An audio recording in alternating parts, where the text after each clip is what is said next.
What's going on, everybody? I'm Johnny Brook. Welcome back to another Crafter Workshop video.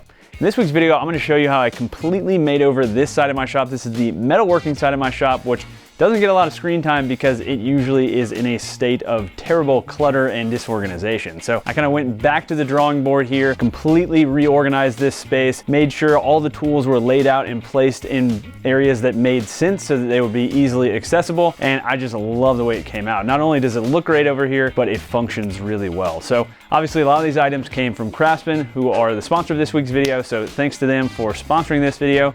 And without further ado, let's go ahead and get started with the project. The idea for this project started back in August when I got to attend the Craftsman launch event in Baltimore. It was a super fun couple of days getting to hang out with a lot of my tool reviewer buddies, but we also got to play around with a lot of the new stuff Craftsman was introducing. So when Craftsman wanted to work on a project together for my channel, I immediately thought of reorganizing the metalworking side of my shop. Thank you so much. That's awesome. Super nice. That side of the shop rarely gets shown on camera, and that's for a pretty good reason. It is a breeding ground for clutter and junk piling up, as you can see here. Now, this is even worse than normal, as my wife and I have been having a bit of a house decluttering after watching a little bit too much of Marie Kondo's new show, Tidying Up, but still, it was pretty bad. After getting everything cleaned out, I could get started with a nice, clean, blank slate. And the first thing I wanted to tackle was to cover the ugly concrete block walls with 2x4s skinned with OSB. And this would not only look a lot better on camera, but it would also allow me to attach things to the wall much easier.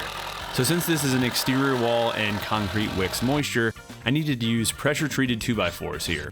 Now I could have also used pressure-treated 2x2s or furring strips and saved a couple bucks, but 2x4s were almost the same price and gave me a lot more room to drive in screws when hanging things, including the OSB. I created a storyboard, which is basically a template for the length of the 2x4s as well as the hole placement, and then I could start transferring those measurements to all 20 of the 2x4s I used. And since I had that storyboard, I didn't have to measure anything, and this process went pretty quickly. So once the boards were cut and drilled, I laid out the stud locations on the wall, and I probably could have gone with 24 inches on center spacing, but again, I figured I wanted more spots to be able to mount stuff. So I marked the locations on the wall with 16 inch on center spacing with a felt marker, and also marked where the edges of the studs would fall. To mount the studs to the wall, I used concrete fasteners and used the matching drill bit to drill the holes. And you really need a hammer drill for this, and you should also really wear a dust mask, as this process creates a ton of dust. I also raised the studs up off the floor about half an inch and then drove in the concrete fastener with an impact driver.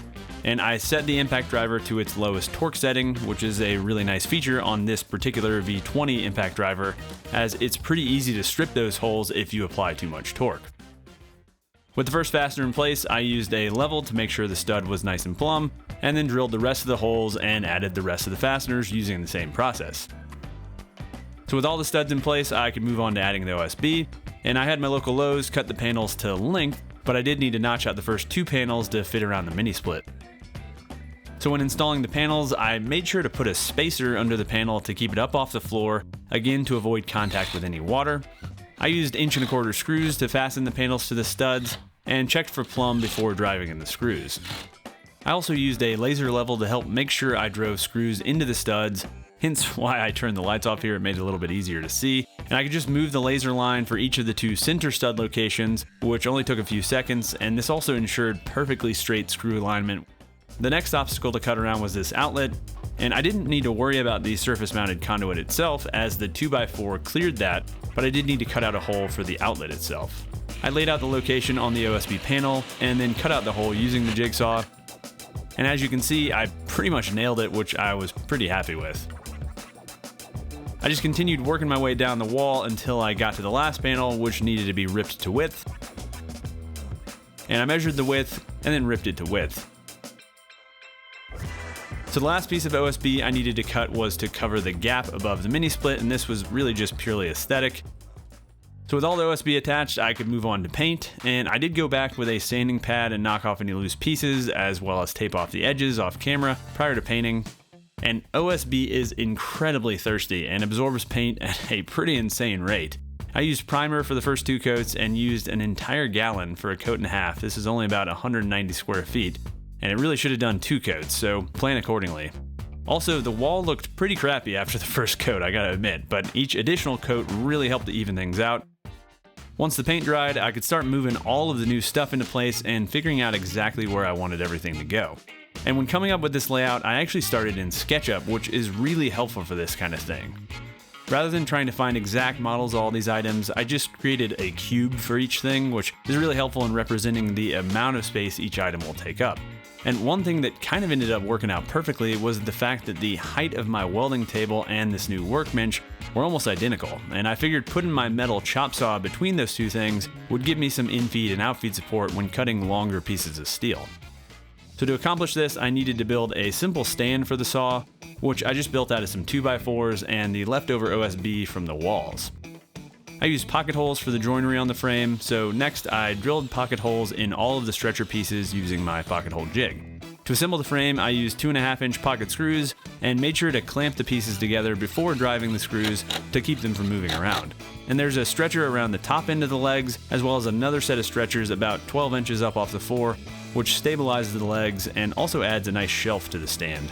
Once the frame was assembled, I could cut the top from that leftover OSB, and I decided to use a double layer of OSB just for a little bit of additional strength and cut the pieces to size using my circular saw.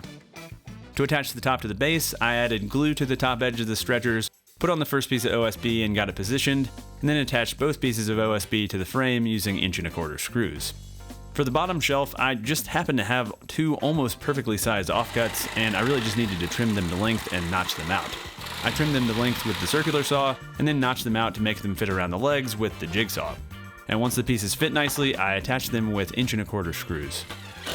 Next, I could get the saw into place, and unfortunately this particular saw has no easy way of being fastened to a table. I added some OSB scrap blocks to each corner just to keep the saw from sliding around when being used.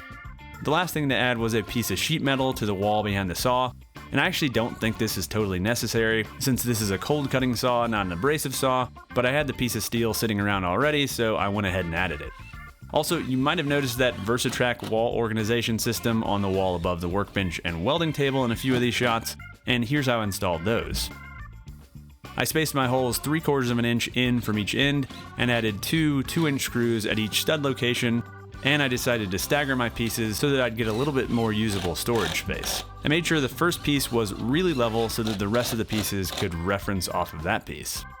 After getting the first piece in place, I continued working my way up the wall. I only added 1 screw at each end of each piece to get them up on the wall initially, and then came back and added the rest of the screws after the pieces were in place. The next thing to get hung up on the wall was this sign I had plasma cut while I was at Lincoln Electric's headquarters almost a year ago now, which is kind of crazy. To hang the sign, I drove a pocket hole screw into a stud and then added a scrap piece of OSB to space the sign off the wall to give it a little bit of a shadow line, and finally I added another screw to keep the sign level. So with everything hung on the wall, I could move on to the fun part, getting everything organized.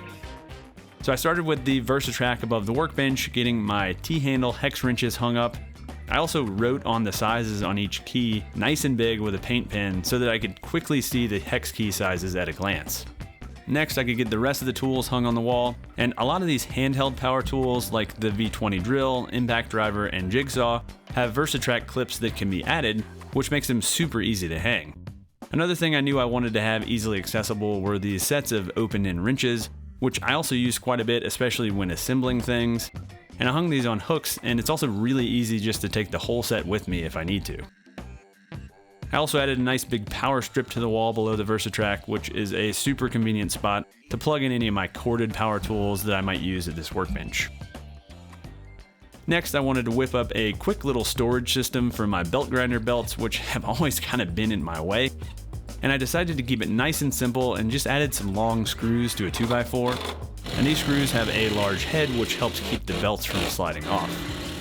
And I mounted the rack above the belt grinder, making sure to hit the stud. Next, I could start moving the rest of my stuff over to this big 3000 series tool chest, and this thing is ridiculously nice, and I love this built-in power strip, which is really great for charging batteries, powering a boombox, or charging my phone.